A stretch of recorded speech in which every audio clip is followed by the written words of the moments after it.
Bismillahirrahmanirrahim. Assalamualaikum warahmatullahi taala wabarakatuh dan salam sejahtera cikgu ucapkan kepada semua penonton dan kepada semua murid-murid cikgu terutamanya. Cikgu doakan semua agar semua penonton dilindungi dan sentiasa sihat selalu, insya-Allah. Jadi, tanpa membuang masa, kita akan teruskan pada topik kali ini iaitu banding dan susun nombor. Apa yang kita akan pelajari pada tajuk ini adalah kita ada 3 fokus utama, iaitu kita akan belajar tentang istilah lebih daripada dan kurang daripada, dan di situasi mana kita akan letak istilah-istilah ini. Jadi fokus seterusnya iaitu tertib menaik dan tertib menurun, di mana kita akan mempelajari tertib menaik, tertib menurun, bagaimana menyusun nombor yang diberi mengikut tertib menaik atau tertib menurun. Dan seterusnya kita mencari nilai anu dalam sesuatu susunan nombor. Nilai anu atau nilai yang kita tidak ketahui yang diberi oleh soalan dan kita cuba untuk mencari jawapan. Jadi rujukan cikgu dan murid-murid buka buku teks matematik tahun 4, muka surat 6, 7 dan 8. Jadi kita buka pada buku teks tahun 4, muka surat 6. Murid-murid akan nampak soalan yang pertama, iaitu yang berikut ialah bilangan penduduk Iban di 4 buah daerah di Sarawak pada tahun 2010.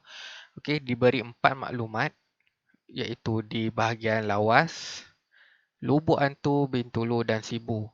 Jadi setiap tempat ini telah diberikan data di mana Lawas 1,105 orang penduduk Iban, Lubuk Antu 24,712 orang, Bintulu 75,141, manakala Sibu 69,711.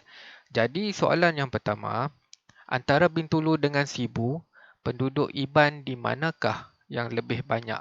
Jadi fokus kita pada soalan ini yang lebih banyak. Okey, murid-murid dapat lihat lebih banyak. Jadi apa yang cikgu nak tunjukkan, apa yang murid-murid perlu buat? Okey, kita bina rumah dulu, rumah nilai tempat. Seperti mana sebelum ini kita buat bagaimana hendak menentukan nilai tempat dan nilai digit. Okey, lebih kurang sama. Kita buat bermula dengan rumah sah, rumah puluh, rumah ratus, rumah ribu dan rumah puluh ribu. Jadi fokusnya soalan yang diminta ialah Bintulu dan Sibu. Okey, Bintulu dan Sibu. Jadi kita tetapkan pada dua tempat, iaitu di Bintulu dan Sibu. Okey, di Bintulu kita tulis balik maklumat dan nombor mengikut nilai tempat dia, iaitu Bintulu 75,141 dan Sibu 69,711. Okey, bagaimana kita nak menentukan di tempat mana lebih banyak? Jadi, kita lihat pada rumah di hadapan sekali, rumah 10,000. Okey, jika digit di dalam rumah itu sama, kita perlu tengok pada rumah yang seterusnya atau nilai tempat yang seterusnya. Jadi, jika masih sama, kita teruskan dan teruskan dan teruskan untuk menentukan digit mana yang lebih banyak atau lebih kurang. Jadi di sini kita sudah lihat di 10,000 ini, nilai tempat 10,000, Bintulu 7 dan Sibu 6. Jadi bermakna Bintulu di sini kita sudah tahu lebih banyak daripada di Sibu. Okey, tak ada masalah yang ini. Jadi jawapan yang murid perlu tulis, okey, penduduk Iban lebih banyak di Bintulu, atau jawapan lain yang boleh diterima iaitu penduduk Iban di Bintulu lebih banyak daripada di Sibu. Dua-dua jawapan boleh diterima atau jawapan lain asalkan ada perkataan lebih banyak di situ. Okey. Jika ada perkataan ini, maknanya soalan murid-murid itu dikira betul. Baik, seterusnya kita lihat soalan B. Susun keempat-empat bilangan penduduk Iban dalam tertib menaik. Okey, apa yang diminta ialah tertib menaik. Jadi murid-murid perlu beri perhatian bahawa untuk membina nombor susunan nombor dalam tertib menaik, nombor yang pertama mestilah yang paling sedikit. Okey, paling sedikit dahulu atau paling rendah nilainya. Dan semakin lama disusun, nombor itu semakin besar dan yang terakhir yang paling besar. Okey. Jadi kita gunakan maklumat yang sebentar tadi, lawas, lubuk hantu, bintulu dan sibu. Seperti yang kita buat sebentar tadi, kita bina rumah nilai tempat. Okey, rumah sar, rumah puluh, rumah ratus, rumah ribu dan puluh ribu. Jadi kita letak dahulu nilai-nilai empat-empat tempat tersebut seperti lawas. Okay. Murid isi balik semula 1105. Perlu berhati-hati di sini. Murid selalu buat kesilapan di mana murid akan letak di puluh ribu dahulu. Okay. Jadi untuk mengelakkan kesilapan, tulis dari belakang. Okay, cikgu cadangkan tulis dari belakang. Maknanya dari rumah sar 5, rumah puluh sifar, rumah ratus 1, rumah ribu 1. Itu cara untuk mengelakkan kesilapan yang lazimnya murid-murid akan lakukan. Jadi lubuk hantu, okay, isi semula 24,712. Bintulu 75,141 dan 169,711. Jadi untuk menyusun tertib menaik seperti cikgu yang cakap sebentar tadi, mestilah nombor yang paling rendah dahulu. Bagaimana nak menentukan nombor paling rendah? Kita tengok pada rumah puluh ribu. Okey. Untuk bahagian lawas, tidak ada digit di dalam rumah puluh ribu. Jadi bermakna lawas adalah yang paling rendah atau paling sedikit. Okey, kita letakkan di susunan pertama. Okey, susunan yang kedua. Kita lihat lagi sekali. Okey, antara lubuk hantu, bintulu dan sibu.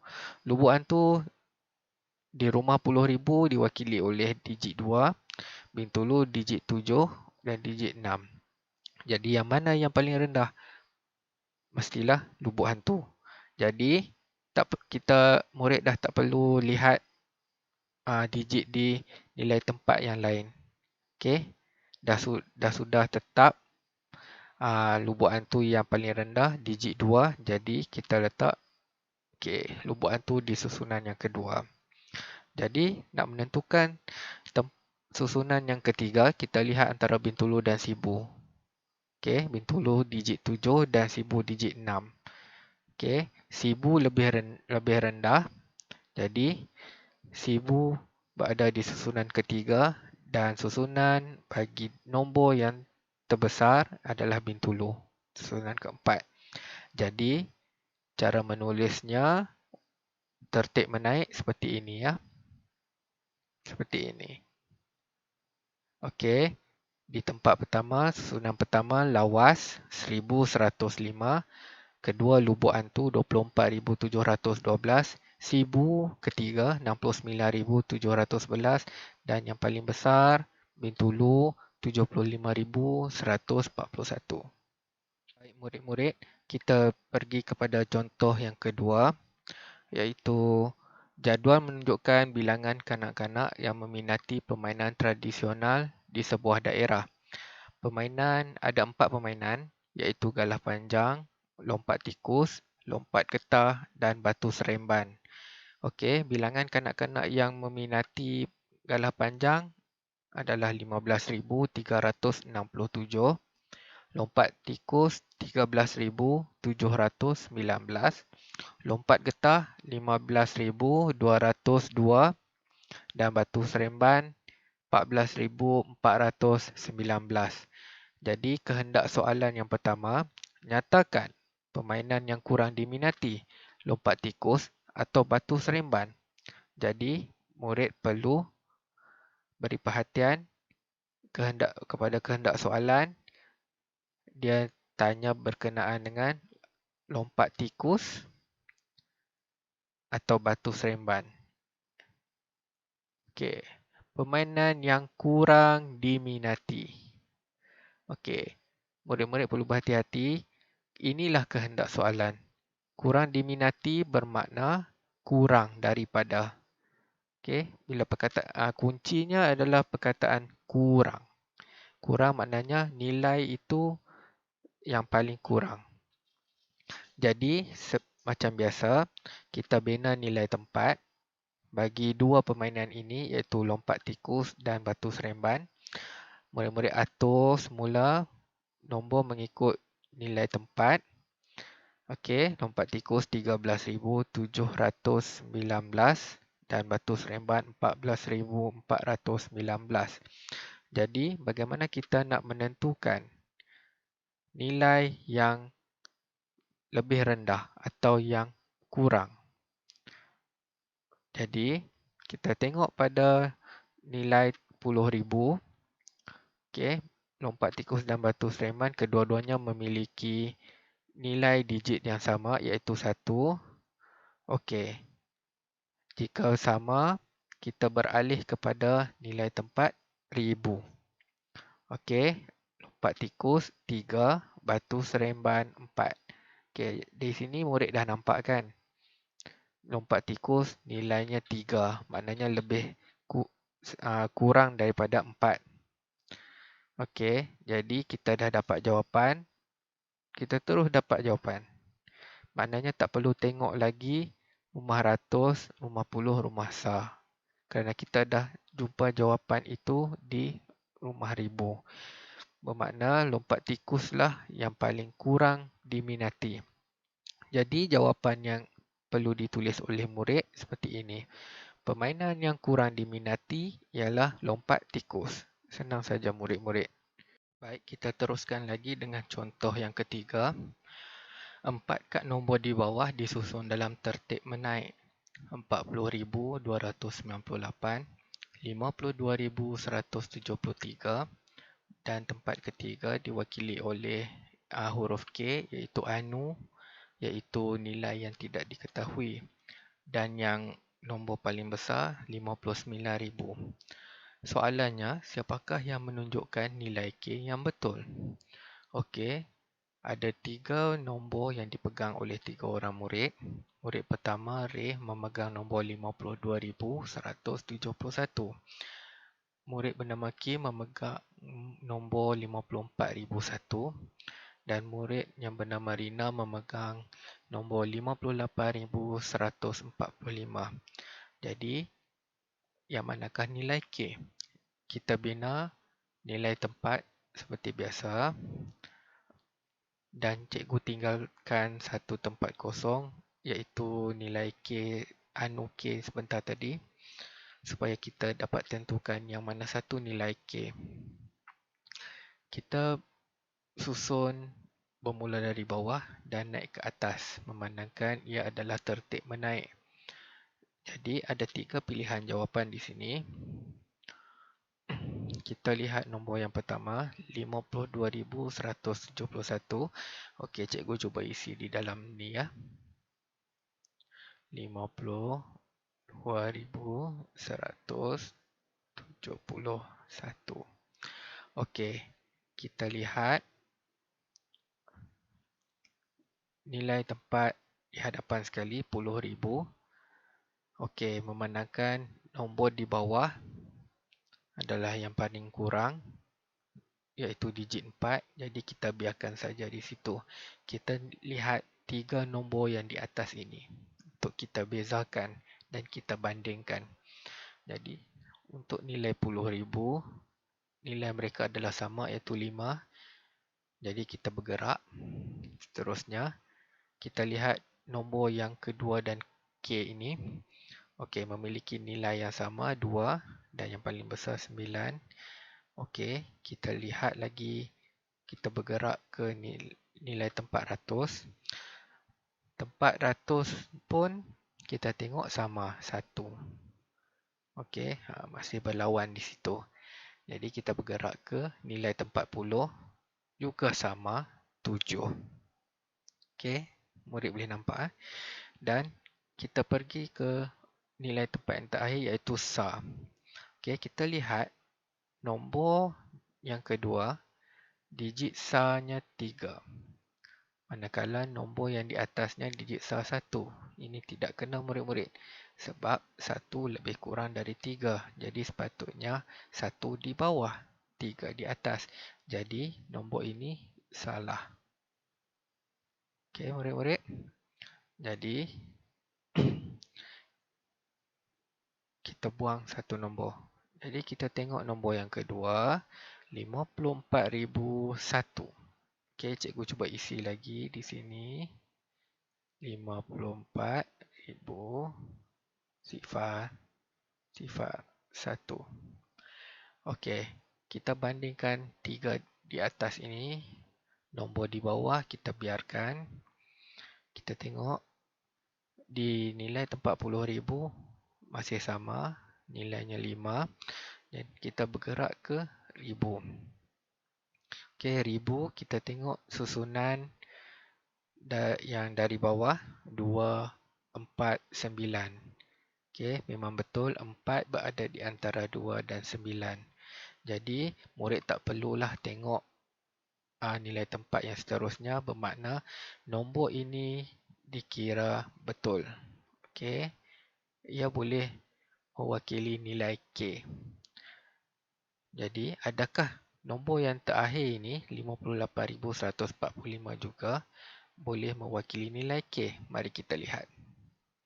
Okey, kita isi 58,100. Oh, maaf.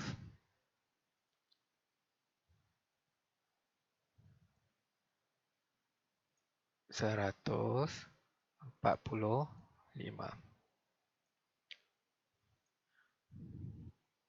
Okey, kita tengok dari hadapan. Okey, masing-masing mempunyai nilai yang sama, 3 di atas ni. Kita pergi ke rumah ribu. Okey, rumah ribu dari bawah 289. Ia juga menunjukkan susunannya mengikut urutan. Dan 8 berada di antara 9 dan 2. Jadi, apabila ini sudah tepat, maknanya murid tak perlu lihat lagi rumah yang seterusnya. Ini bermakna nombor ini juga boleh menjadi nilai K. Maknanya nilai anu K ini mempunyai dua nilai yang betul. Maknanya kita boleh pilih sama ada 54,001 atau 58,145. Dua-dua betul. Okey murid. Soalan ini juga akan menjadi mudah kalau murid faham akan konsepnya. Baiklah murid-murid, kita teruskan dengan contoh yang terakhir. Cikgu buat sendiri soalan ini dan tidak ada dalam buku teks sebagai latihan tambahan untuk murid-murid semua. Okey, rajah di bawah menunjukkan 5 keping nombor. Nombor pertama 56,920. Nombor kedua 46,937. Nombor ketiga 57,233. Nombor keempat 49,095 dan nombor terakhir 39,036. Okay, arahannya susun semula semua nombor itu dalam tertib menurun. Baik murid-murid, apa yang kita lihat? Kehendak soalan meminta tertib menurun ya. Tertib menurun, murid-murid perlu menyusun nombor tersebut bermula dari nombor yang lebih besar di hadapan. Kemudian nombor tersebut disusun semakin berkurang, semakin berkurang, semakin berkurang dan nombor terakhir adalah nombor yang paling kecil dalam kesemua nombor yang diberi. ia sama seperti menurun tangga. Okey, menuruni tangga. Jadi di sini kita lihat dulu bagaimana kita nak tentukan. Kita lihat dari rumah 10,000 dulu atau nilai tempat 10,000 dulu. Kita lihat ada dua nombor yang 10,000-nya digit 5, dua nombor digit 10,000-nya 4 dan satu nombor digit 10,000-nya 3. Baik. Ada dua nombor di sini yang mempunyai nilai yang terbesar. Jadi, manakah yang paling besar? Kita teruskan dengan melihat rumah atau nilai tempat ribu. Okey, nilai tempat ribu, dua nombor ini 7 dan 6. Jadi bermakna nombor 57,233 ini adalah susunan nombor yang pertama yang kita letak di hadapan sekali. Dan 56,920 adalah nombor yang kedua. Okey, bagaimana nombor ketiga dan keempat? Kita lihat dua nombor di bawah ini, 46,937, 49,095. Jadi, kedua-duanya mempunyai digit 10,004 sama. Maknanya kita lihat di nilai tempat ribu pula. Okey. Nilai tempat 9 dan 6. Bermakna 9 lebih besar dari 6. Maknanya 49,095 adalah nombor yang ketiga. Dan 46,937 adalah nombor yang keempat. Dan yang terakhir, tak lain tak bukan, 39,036. Nombor yang terakhir. Okey, kerana di nilai tempat 10,000-nya pun sudah menunjukkan ia adalah nilai yang paling kecil, iaitu 3. Jadi, susunannya akan jadi seperti ini. Ya, yang atas sekali 57,233, turun 56,920, turun lagi 49,095, turun lagi 46,937 dan yang terakhir yang bawah sekali 39,036. Faham semua murid-murid? Cikgu harap semua dapat memahami konsep tertib menurun. Baiklah semua, setakat itu sahaja video pembelajaran kita pada hari ini. Cikgu harap segala ilmu yang cikgu beri sebentar tadi dapat memberi manfaat kepada murid-murid semua supaya lebih memahami tentang konsep membanding dan menyusun nombor. Sekian, terima kasih.